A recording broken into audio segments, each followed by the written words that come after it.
ఇక క్లౌడ్ బర్స్ట్తో భారీ వరదలకు కులు మనాలి రోడ్ కొట్టుకుపోయింది. ఈ మార్గంలో పలు ప్రాంతాల్లో టూరిస్టులు చిక్కుకున్నారు. చిన్న వాహనాలను మరో మార్గంలో దారి మళ్లిస్తున్నారు.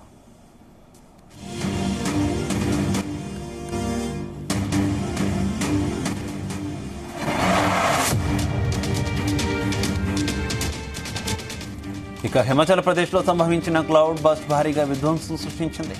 క్లౌడ్ బస్ట్తో కులు మనాలి హైవే పలు ప్రాంతాల్లో దెబ్బతింది. ఇక ప్రస్తుతం పునర్నిర్మాణ పనులు జరుగుతున్నాయి. ఇక రాంపూర్లో క్లౌడ్ బస్ట్ జరగడం వల్ల 6 మరణించారు. భారీ వర్షాలు, కొండ చర్యలు విరిగిపడడం వల్ల 3 ప్రాంతాల్లో రోడ్లను మూసివేశారు. చండీగఢ్ మనాలి జాతీయ రహదారిపై రాత్రి రూట్ క్లోజ్ చేశారు. ఇక కతౌలి, గోహార్ మీదుగా చిన్న వాహనాలను తరలించారు. ప్రత్యామ్నాయ మార్గాల ద్వారా వాటిని పంపిస్తున్నారు. రోడ్డు కొట్టుకుపోయిన ప్రాంతం వద్ద ఇరువైపులా పర్యాటకులు నిలిచిపోయారు.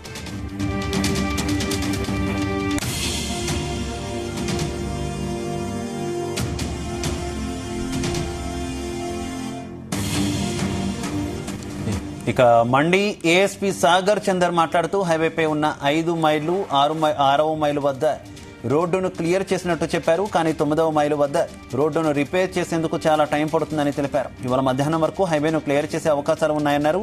దోడ్నాల జోగిని మాత ఆలయం రూట్లో ట్రాఫిక్ ఆలస్యంగా వెళుతోందని, రద్దీని తగ్గించేందుకు కొన్ని ప్రాంతాల్లో 1 వే ట్రాఫిక్ ను అమలు చేస్తున్నామన్నారు.